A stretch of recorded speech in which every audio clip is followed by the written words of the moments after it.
The following is a Fourth Hand production.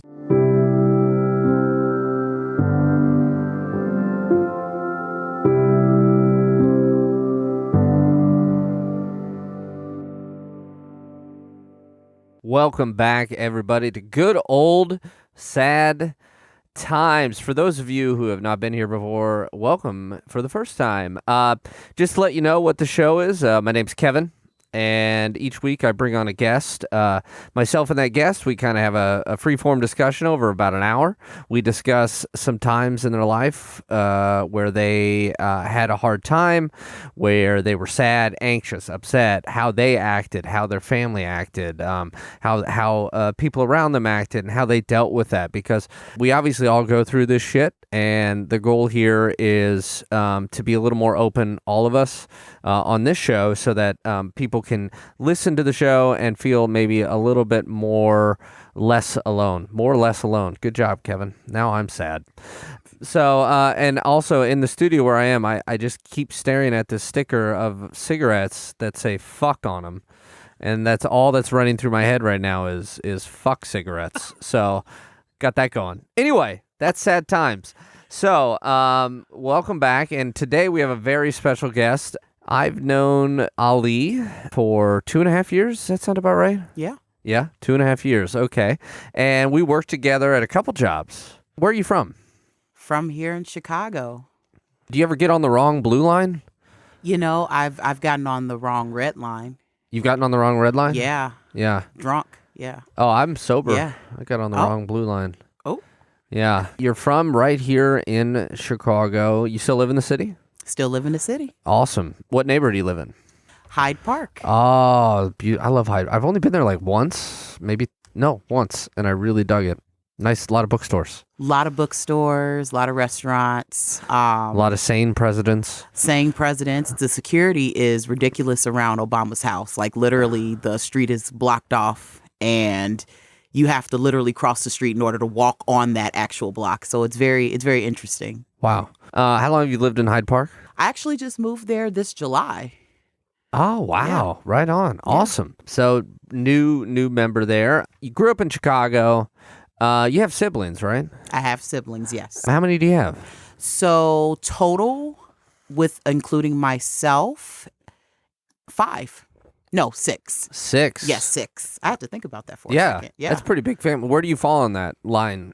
Are you the oldest, youngest, middle?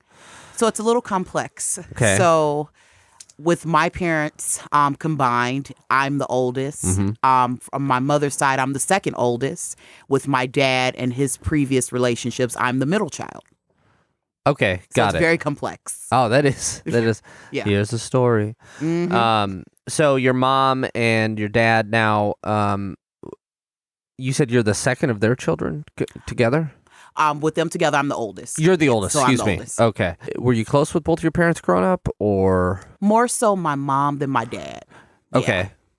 Did your mom look to you to kind of help with everybody else around the house, like being the oldest, kind of be that leader, kind of watch over your siblings and stuff? Yeah, like growing up, it was more so, I know there was a lot that was being taken on. The relationship was kind of challenging between my parents. You saw the good times and then you also saw a lot of the bad times. And sometimes it was kind of me having to be that middle of being the settled in the middle. So trying to bring that happiness while, you know, my sisters were young and we were all growing up, trying to, I guess, cover some of that. But it was kind of challenging to do so.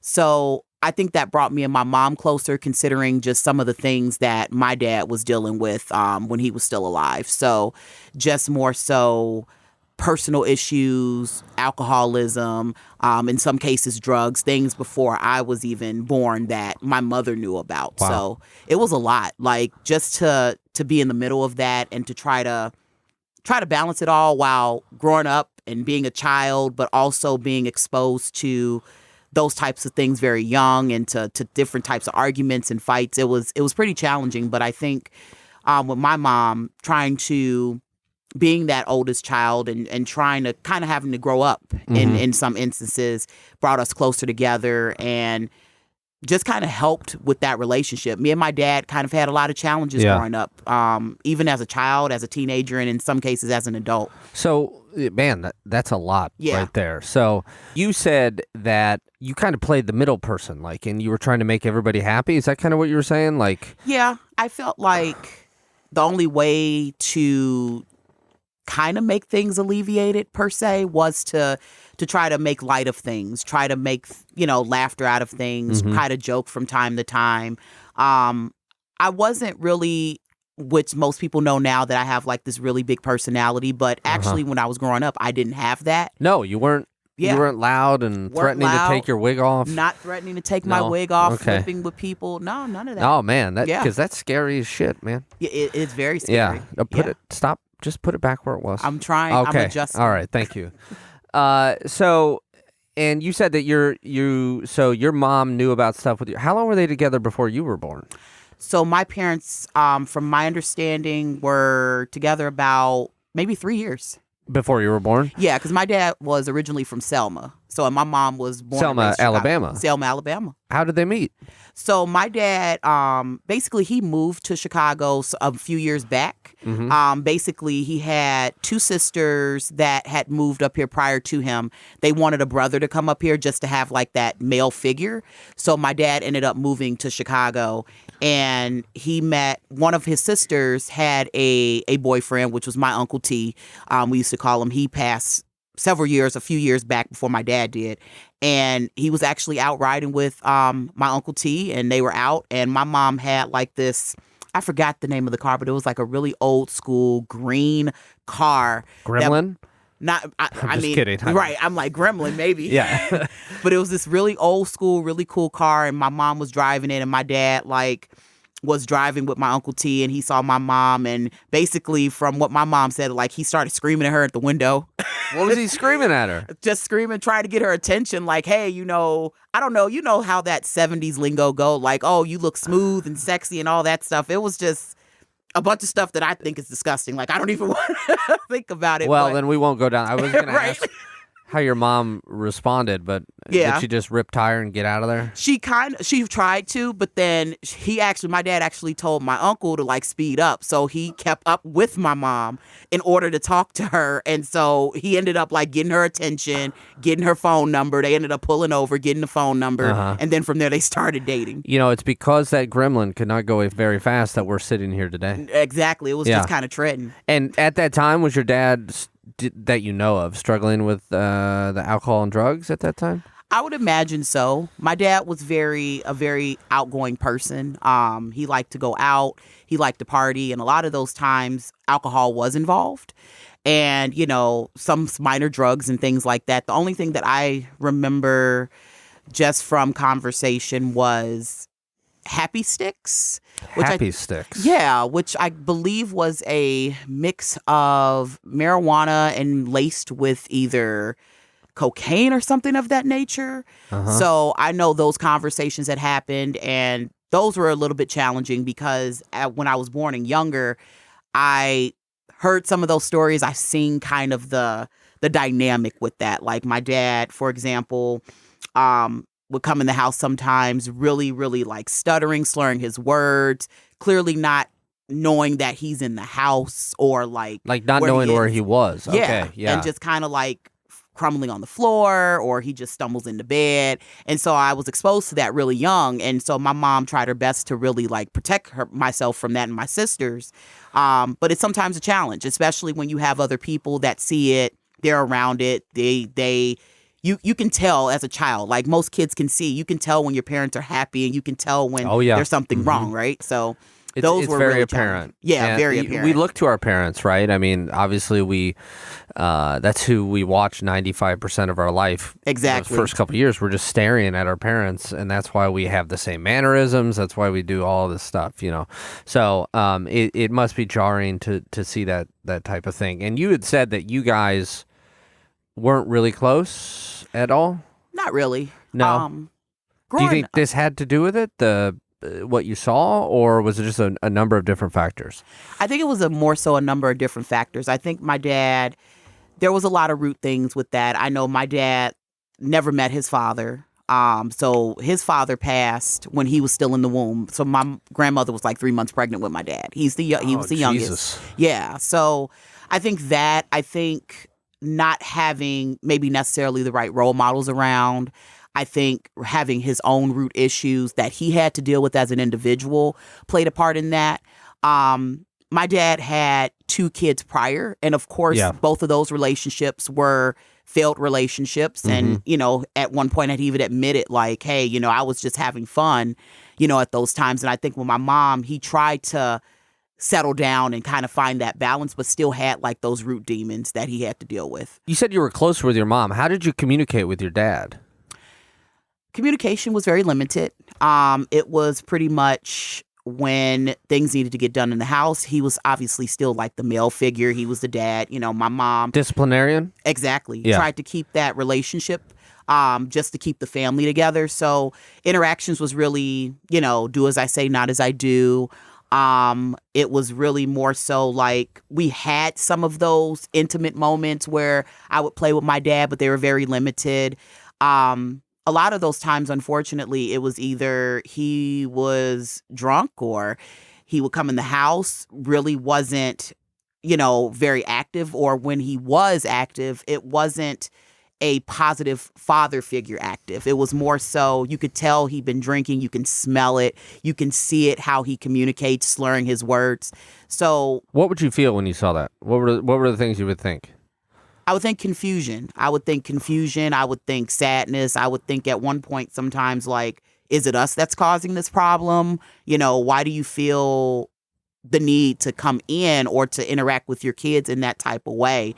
And it kind of hurt me a lot too, because even when I'm experiencing this and exposing to it, I can look at my mom and I can tell she was just fed up. There was days where she just was just fucking fed up about it. Like, these are your kids. We made these children together, and, you're either coming in because you spent all of your money and pretty much your entire paycheck on alcohol, partying, some cases maybe with other women, getting drugged up, and then coming home. And it's like we've had barely nothing to eat in the house. And it's just like, well, what the fuck? Now my mom has to clean up all the mess and go out and just try to make it happen. So there was a lot of emotions that were there. It was anger a lot of the time. It was sadness. It was confusion. And it's like emotions that I feel like a child shouldn't have to be exposed to at such a young age. And we're talking like 8, 9, 10 years old. Yeah. Yeah. What did your dad do?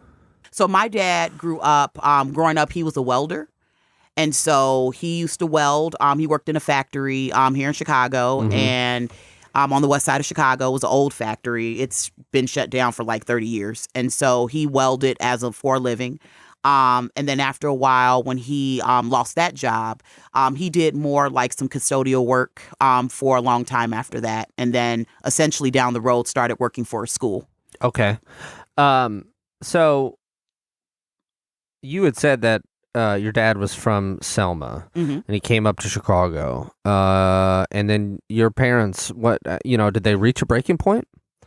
Yes. So probably too many times to count.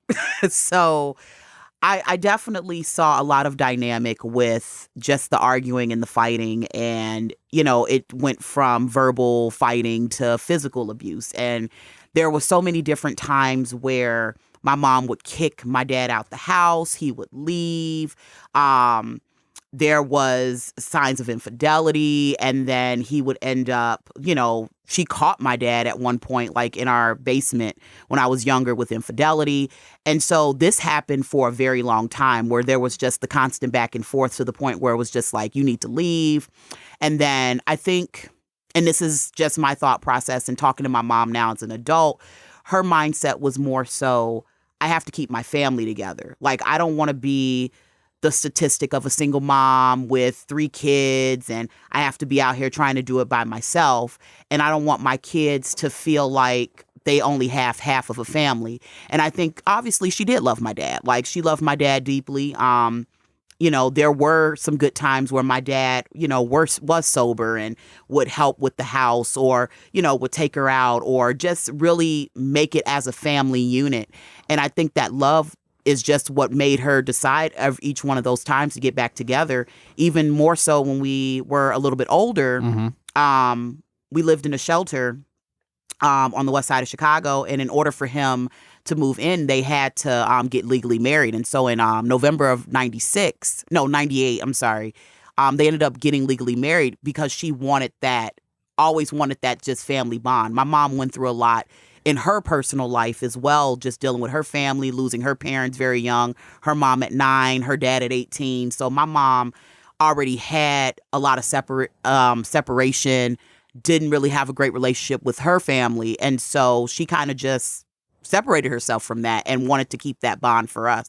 So I think that's what really, even though it was toxic, and let's call it for what it is, even though it was a toxic relationship, she wanted to still somehow paint that picture or believe that my dad would get better and be better. Your mom, that's amazing. That's just so much to try to hold together, especially with the past that you were just talking about and what it sounds like the really challenging stuff she dealt with growing up, and the fact that she tried so hard to keep you guys together and for you and your sisters and, for your dad. I think that's just beyond commendable. So I just want to say that.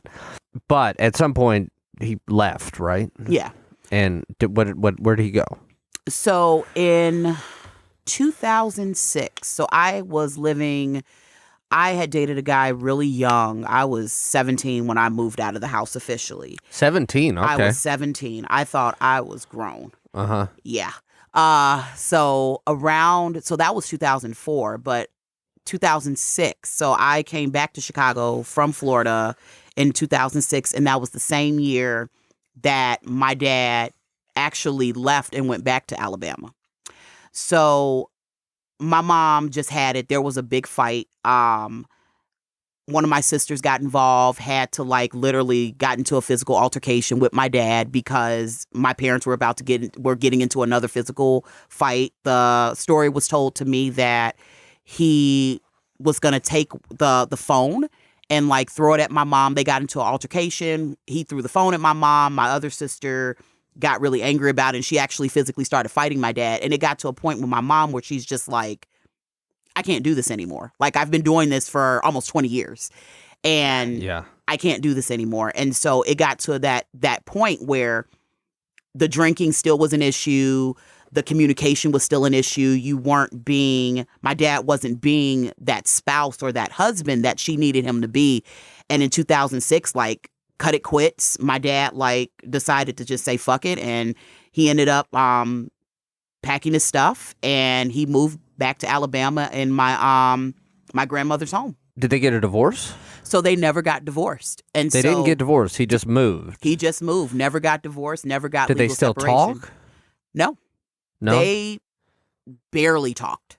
Barely. Okay. Yeah. So, and you said alcohol was still an issue at this point too. Yes. What did he like to drink? My dad was really big on whiskey, gin, Seagram's gin. And that's old so Bumpy crazy. Face? Old Grumpy Face. Yeah. Mm-hmm. Seagram's gin. And that's so sad because I can think about that all the way back till I was probably 6 or 7. Seagram's gin. I can remember looking in the refrigerator, and there's some days where there was food. There was some days where there wasn't food, or there was just a box of baking soda. But there was always some Seagram's gin. There was always a pint of Seagram's gin right on the side of the refrigerator. And I knew that was my dad's. My mom wasn't a smoker, wasn't a drinker, so I knew for a fact. But I know my dad either he was having whiskey or he had that bottle of Seagram's gin right on the side of the refrigerator. Even if there was no food? Even if there was no food. So how angry were you at your dad growing up? If at all?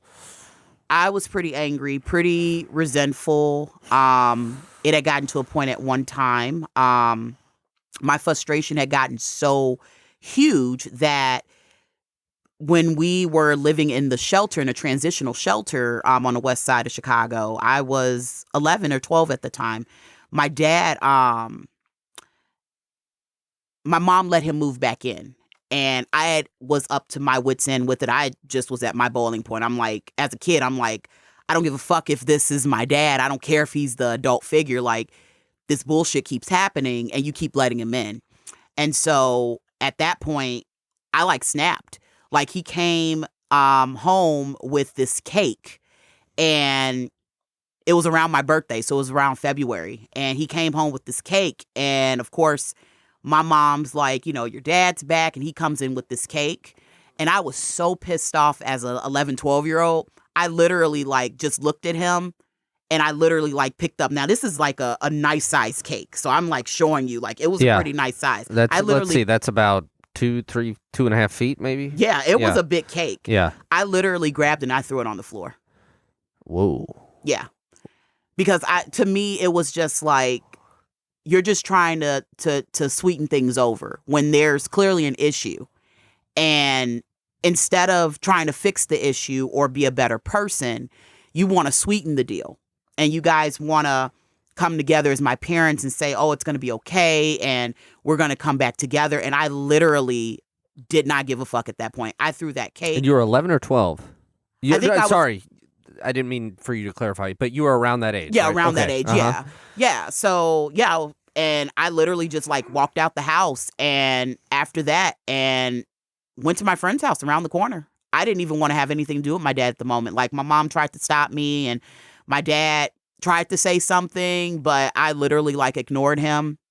I didn't want anything from him. I just wanted a better father. I wanted a better father figure. I wanted the man that's supposed to protect me as a young lady growing up in a world that is unfortunately out to attack me in various ways. And that's what I needed growing up, and that's what I didn't have. And I think at that point, I had just had it. And I was tired of my mom making excuses for that behavior and that toxic behavior and dealing with it herself. And so I became very resentful between the time of 11 and 14 years old.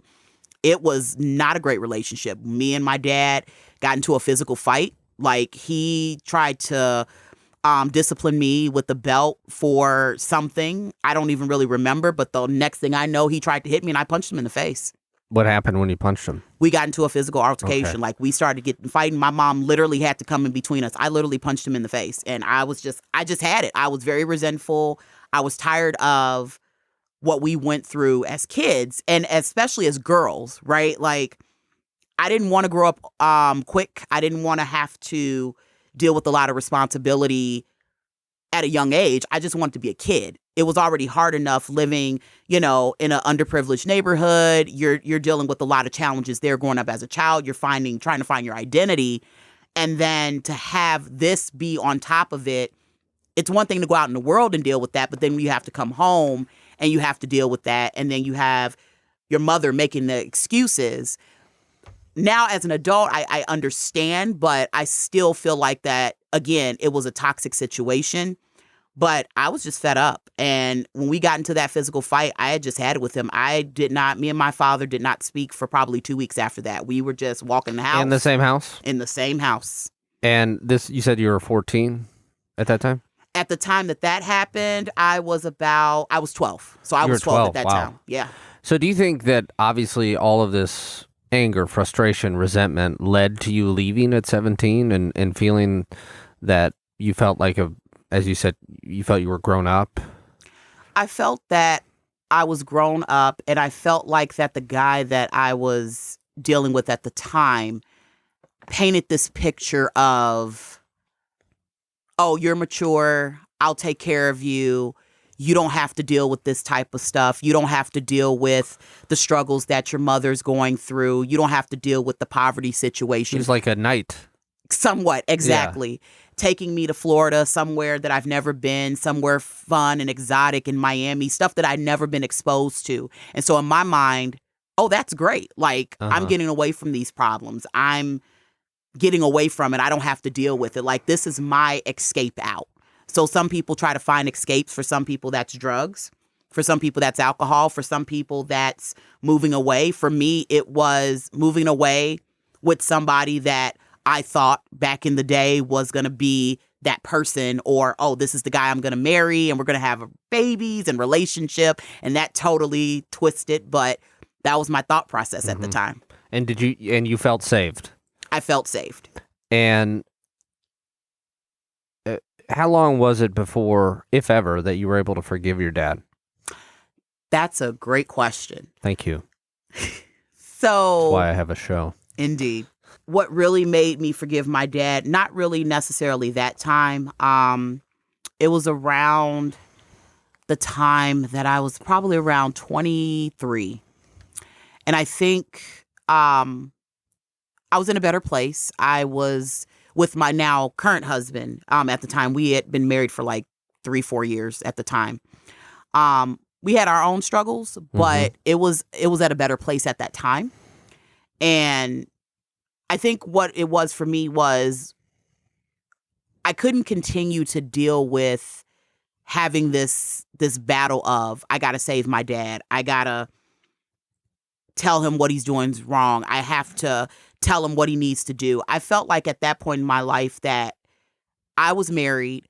I was living my own life. I had my own place. I was in a better state from the prior relationship. Like I was in a better state. This was somebody I grew up with. This is someone who knew me as a teenager. And I just didn't want that guilt. I didn't want that mindset anymore. So I wrote my dad a letter. And at that time, he was still, he was in Alabama. And I just wrote him a letter. I didn't want to talk to him on the phone. I just wrote him this letter. And I wrote this letter more so for me than for him. And it was just detail stating how I felt, how he treated our mom over the years, how he treated me over the years, my sisters, his other children who felt animosity as well. And I just told him that, I love you and that I care for you and you are my dad and I always love you, but I have to release this. Like, you weren't the best father. You were not a great husband. You were not the best dad. And you allowed other people to come first before your family. And that, I think, was a really big moment for me. But it was a reality. It was, here's people who, his family, you got married to my mom, you had kids with my mother, but yet you still put your family first. You put your friends first. You put other people first before your actual family, the people that you committed to, the woman that you committed to, the children that you had with her. And it always felt like we were second best. And so when I wrote that letter, I definitely was in a lot of tears, but I felt a sense of relief that I was taking all of those burdens that I was feeling for a long time and just telling him this is how I felt. And my dad probably called me like a week later and had questions and was just like, I don't understand this, or it was more combative than it was acceptance, exactly, and understanding. And I think for him, that was just his way. My dad wasn't an emotional guy. So for him to kind of get emotional, it was kind of like, he didn't want to do that. Like, it was more so, well, your mom did this and that. And really all I just told him was, Dad, look, you're a human being. I can't force you to do anything. This is how I feel. At least you know it. You can take the information and do whatever you wish with it. If you choose to take it and understand, that's fine. If you don't, that's fine as well. I just rather you understand where I'm coming from than to have this continue to ruin my life, or I become a horrible person or be a bad person because of the things that were detrimental to me. Wow. That's amazing. That's and a brave thing to do. So we're going to take a little break, I think, at that point. But we'll be back in a minute. We'll talk a little more. Yeah, we'll be back with Ali in just a little bit.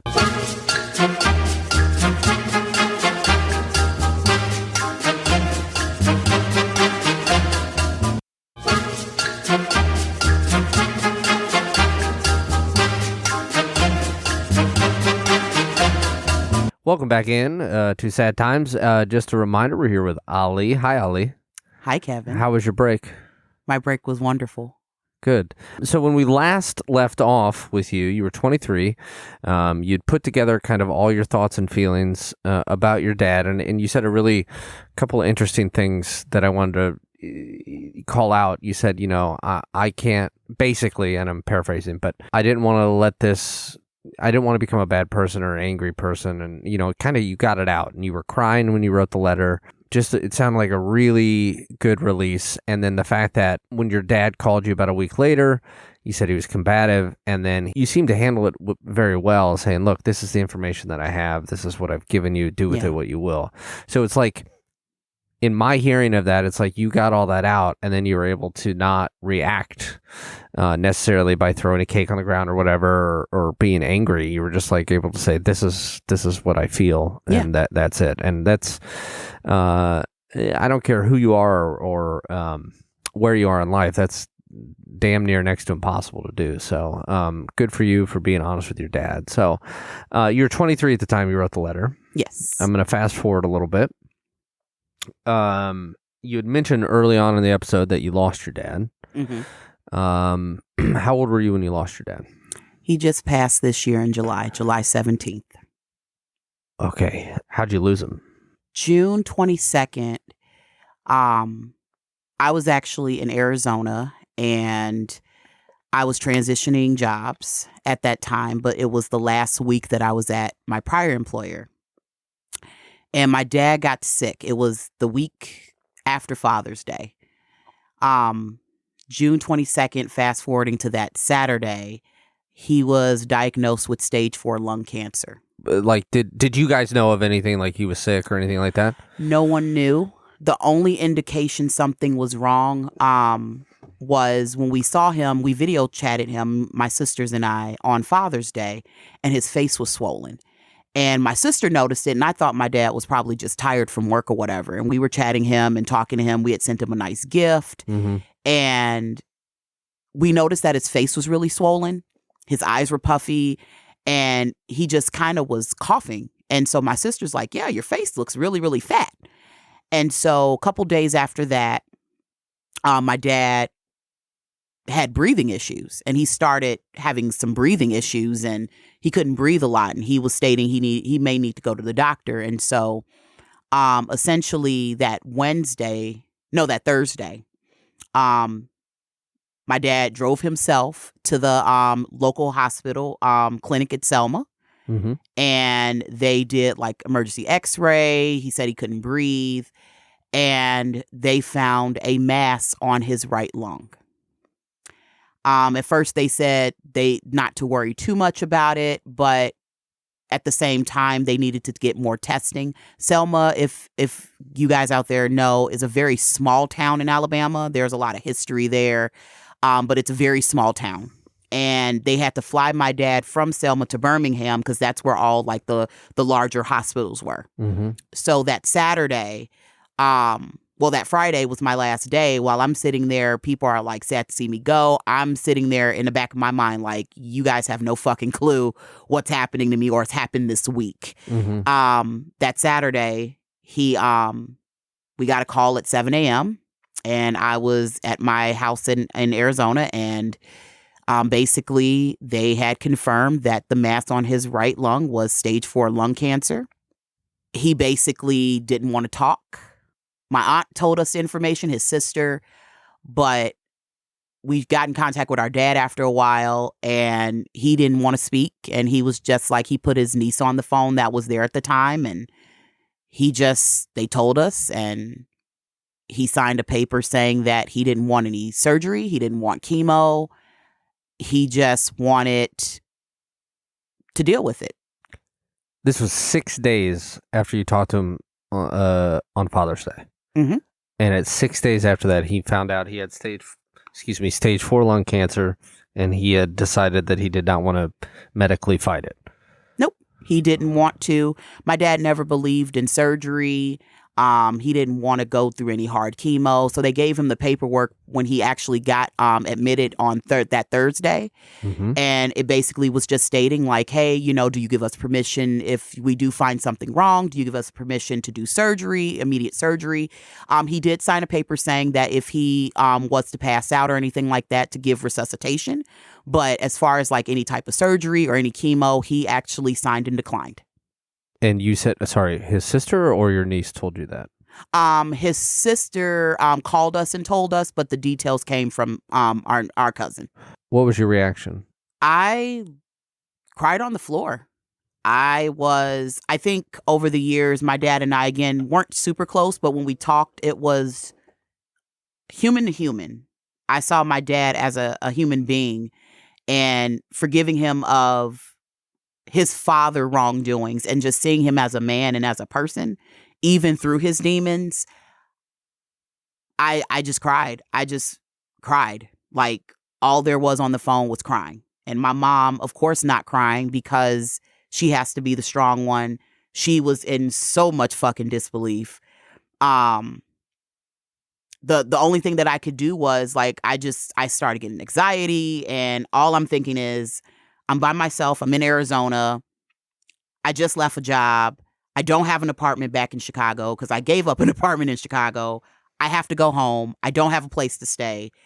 And I got to get to Alabama. So I was scheduled to come home the 28th of June.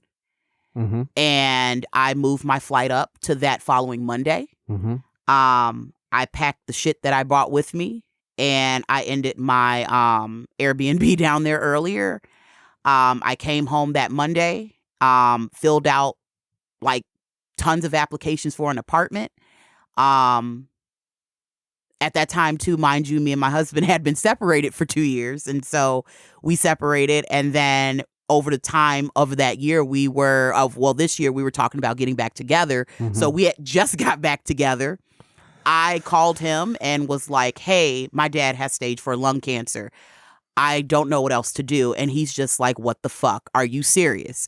And so he's like, well, you need to get the fuck up here. Let me get some money. Let me get some stuff sent to you so you can get up here. So he paid for, obviously, to get the tickets to come back. So I moved my flight to pay the fee, came back that Monday, filled out some applications for an apartment, was getting ready to start another job. And like 2 weeks after that same day that I came back, I flew in that Monday. I was in a vehicle with my husband and my mother at 1 o'clock in the morning. I got back about 11 o'clock that Monday, 1 o'clock a.m.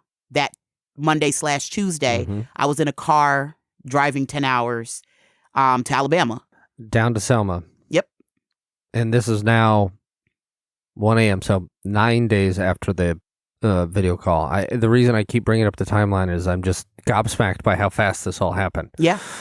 And so your mom, you, and your husband driving down to Selma. Yeah. So you get down. Is your dad still in the hospital at this point? At this point, he is still in the hospital. Prior to that same Saturday when they announced it, we talked to him at about 9 a.m. About 2 hours later, they had found my dad. My dad got up and went into the shower. They found him passed out. He had a seizure, and he was bleeding at the stomach. They had put him on a tube and down his throat, and he was literally sedated very heavily from that point forward. So when you got there, he was sedated he was intubated with the tube. He was intubated with the tube. He was heavily sedated. Wasn't really making any movement. Very minimal. My oldest sister, which was my dad's first child. She was there. My aunt had flew down there already. We got down there like Tuesday afternoon after driving 10 hours. Got to the hospital in Birmingham and saw my dad laying in the hospital with a tube down his throat and just laying there, not doing anything. Just laying there. And they basically stated that he didn't make any kind of movements, or he kind of got up and you could tell because he was heavily sedated. But it wasn't until my mom and myself and my husband was there, my husband Jeff, and he heard our voice and he started waking up and he tried to get himself out of the sedation. They didn't take him out of the sedation because they said that he was like fighting them. He was like trying to pull plugs off when they did it. Mm-hmm. So this happened for a couple days. I spent a week down there. We were down there for a week. After a couple days, I had just gotten to the point where I was just like, I know my dad. I know he's very independent, and he didn't want to live that way with a tube down his throat. And I think that was probably the most challenging thing for me, was because essentially a decision had to be made of keeping the tube down his throat or taking it off him and not putting it back. So I talked to my sisters. My sisters were still in Chicago, my younger sisters. And then my oldest sister and myself was there, my aunt, and I had an argument with not necessarily argument, but there was a little bit of back and forth with my aunt. And just because she felt like there needed to be certain decisions. But they basically had told us at the time, once they removed the tube, that they couldn't put it back. The conversation kind of started because it was clear that my dad was struggling. He didn't want to have the tube down his throat. Right. You saw it in his eyes. You saw, again, not an emotional guy, but you can tell in his eyes, like, I don't want this. He was trying to get removed. When they tried to sedate him, you could see him trying to fight. Mm-hmm. And I literally, after a couple of days of that, I went back and forth with the nurses, the doctors. I said, get this shit out of my dad now. Like, he does not want to be like this. I know for a fact he doesn't want to be like this. You see it. He's trying to fight. You would be fucking uncomfortable if you had a tube down your throat. Yeah. Right. And so essentially, they understood, but they gave us the disclosure the next day, talked to the nurses, and was like, hey, we just need you guys to know, we're going to go ahead and do this. But once we do this, we cannot put it back in. So if he stops breathing and we can't resuscitate him, that's it. And, my sisters were like, no, we don't want to do this. It was a very hard decision, but essentially I kind of had to step in and be honest and say, just looking at him, and I was telling them on the phone, just touching his hand, looking in his eyes, seeing that he knows me, seeing that he knows who I am. He reacted to you too when you first came in, when exactly. you heard your voice. It wasn't what he wanted. And then on top of it, even if we wanted to have chemo for him, we couldn't because he already had acute kidney failure. The bleeding was there, but it stopped. And then he had pneumonia. So even if we wanted to do chemo or anything, we couldn't because he wasn't even healthy enough to do it. So I told them to take it out. And they had another option of sedation that was more that they could use instead of the tube. Mm-hmm. So I told them to use that. And they did.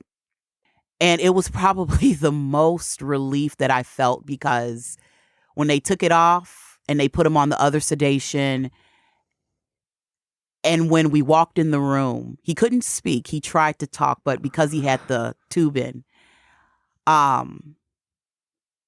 you saw a feeling of relief in his face that somebody stood up for him to say, I didn't want this. And like I said, I didn't know. There were things I knew about my dad I didn't want to know. There's shit that I still don't know.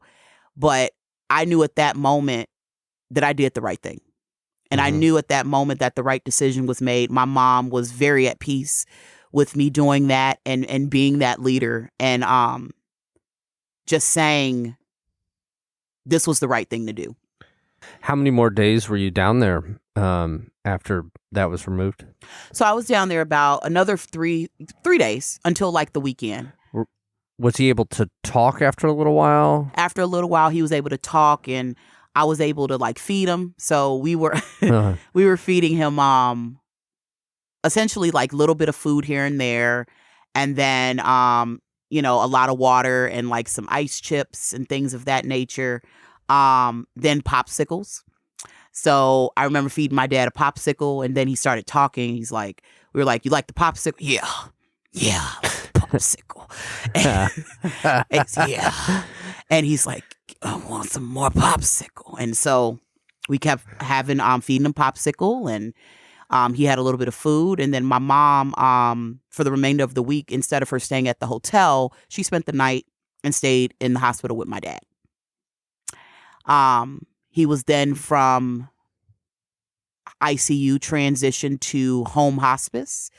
Well, not necessarily home hospice in the hospital, but this was a hospice where if you're expected to live more than like 2 weeks or so. They would and essentially send you home for home hospice. So they ended up moving him because it was the right thing to do at that point. But he wasn't well enough to have any chemo.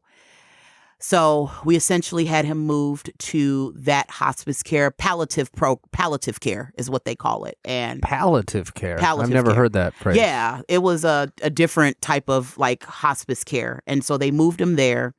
And then, he started talking. He was a little agitated, but of course, that's part of it. But that's more where they just make them as comfortable as possible. So if they're hurting, they try to give them more, drugs in that case to help them get what they want. But him and my mom had a really good conversation. I know my mom, and she talks about this still all the time, where he called my mom to the bed and told her to hold his hand. And that's all she did. And she just held his hand, and he's just like, I love you. And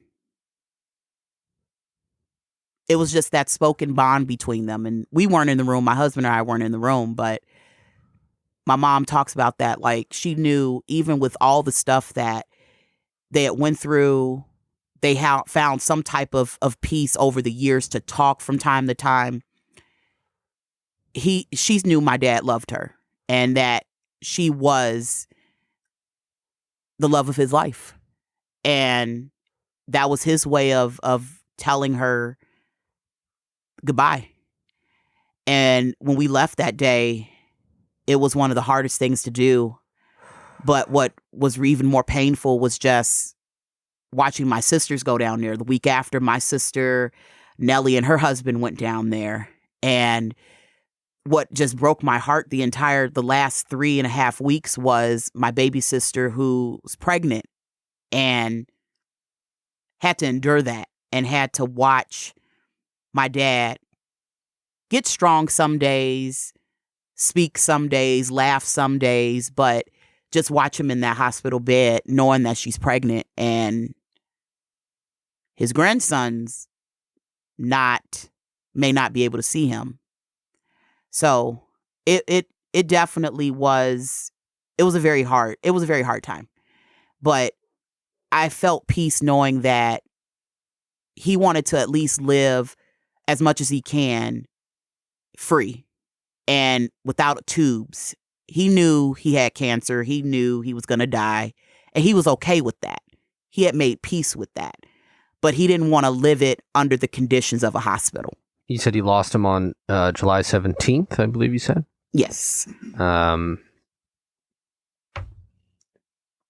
So what, obviously I've not lost a parent, thankfully. But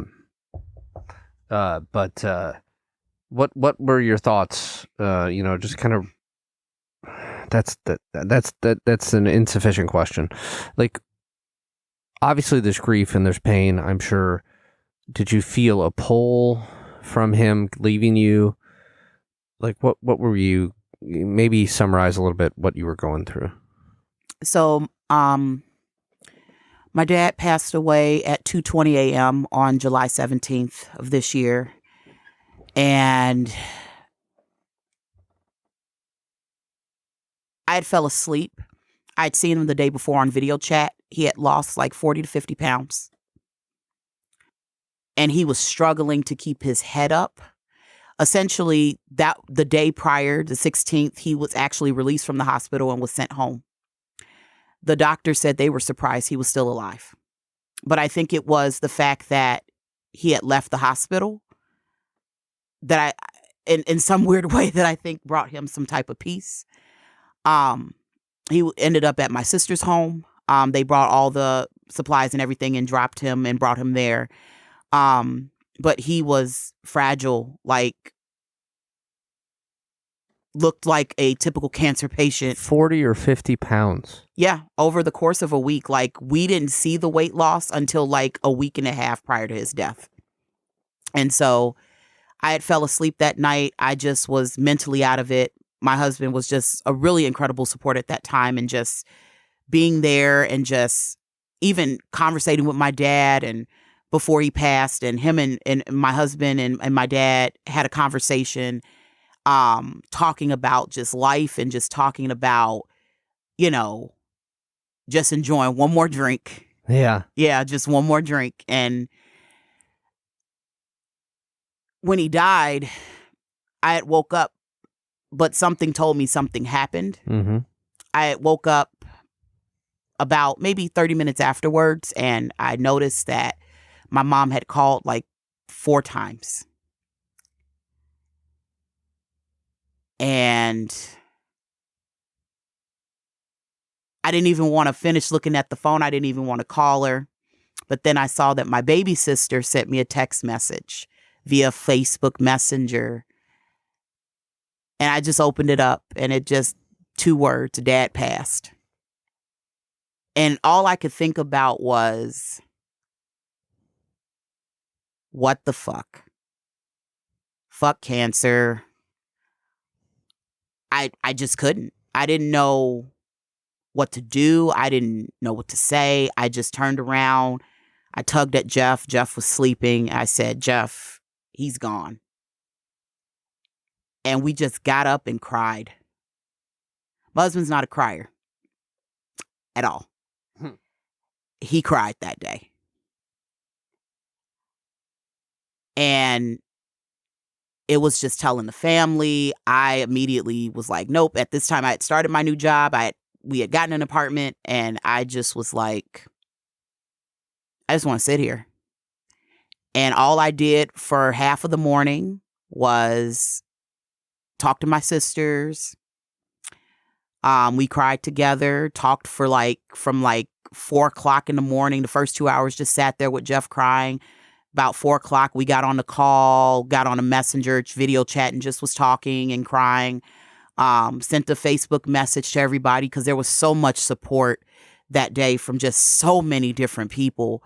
And I just was letting people know, much appreciated, but, he passed away this morning. And I just sat there the whole day. I didn't eat.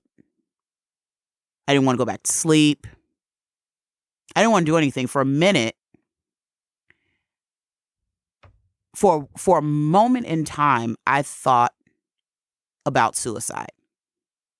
For a moment. Not so much more of, oh, I just don't want to go on, but in the aspect of saying, would my dad need me more there than anybody here would need me at that point?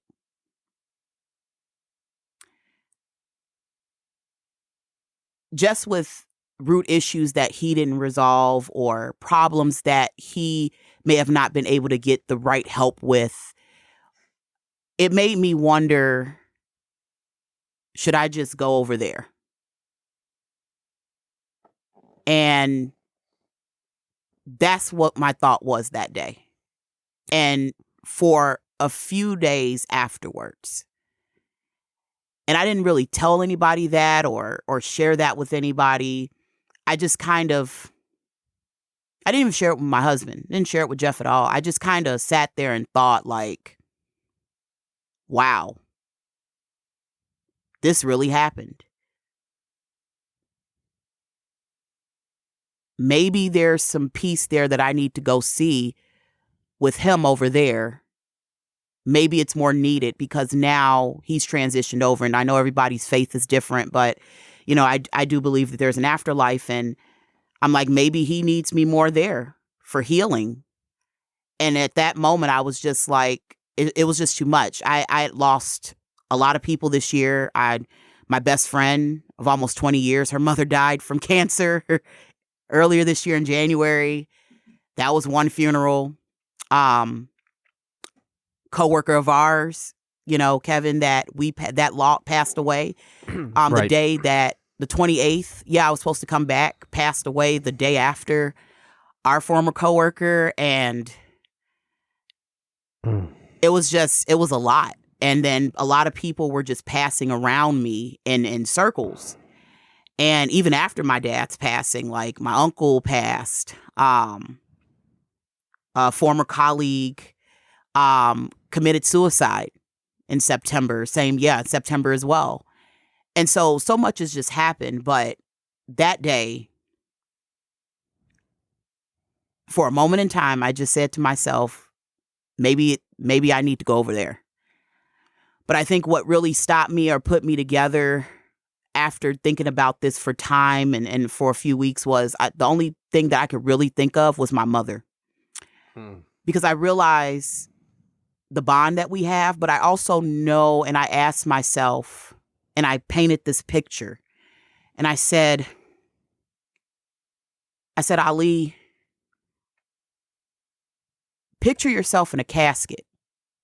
And all the people that you've impacted and all the people, your mother and the people you've met in your life and people that look up to you and people that respect you as a person that loves your laugh and just the joy that you bring, all looking over you in a casket. Do you think that would be worth it? Do you think your dad would even want some shit like that?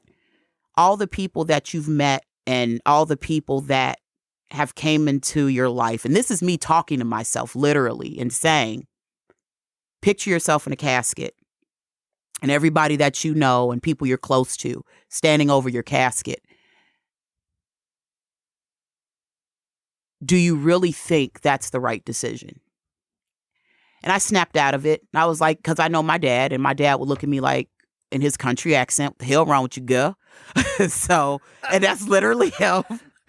And I knew that, literally, like him, I literally, like, sidebar, but like I've literally had to translate sometimes for my dad for Jeff because my dad would talk so fast, Jeff wouldn't know what the hell he's saying. Yeah. So, yeah. But that was just sidebar. But like literally, I was just like, no, I can't do that.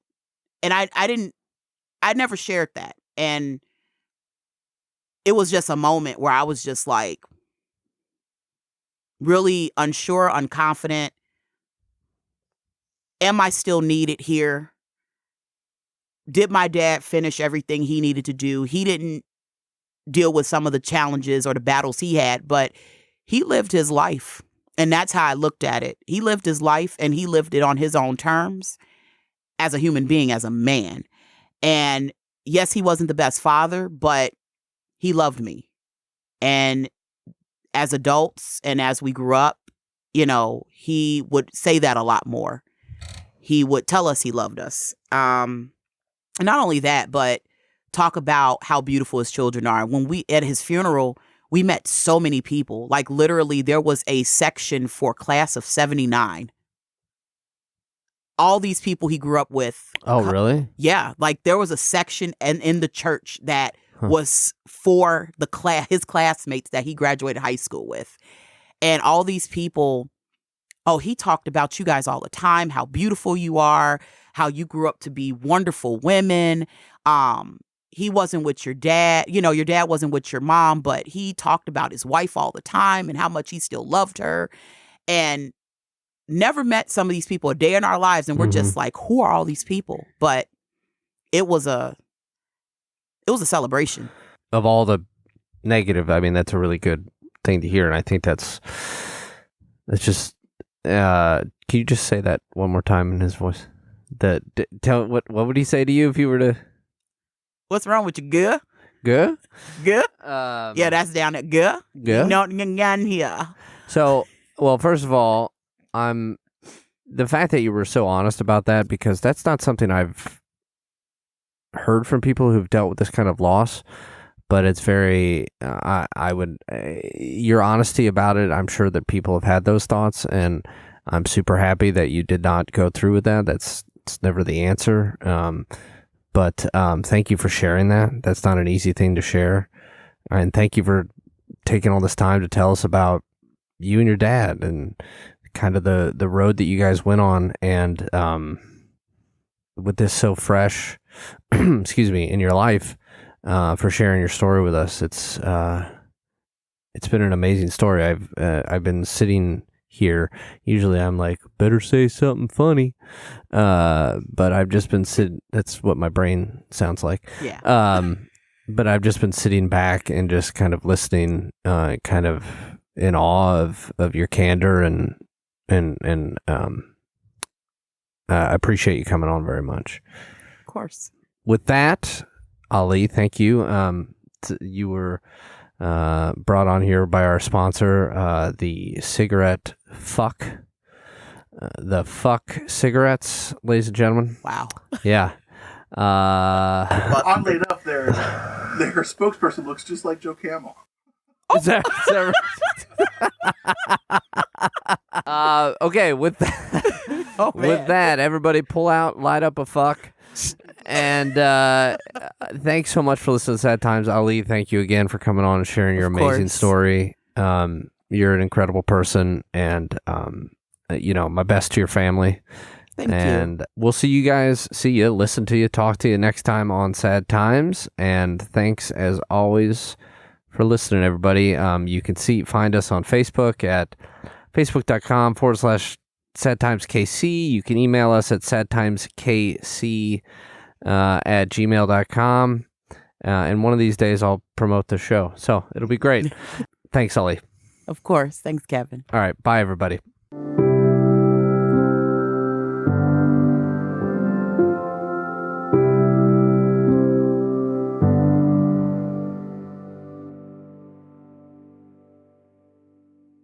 You've been listening to a Fourth Hand Joint.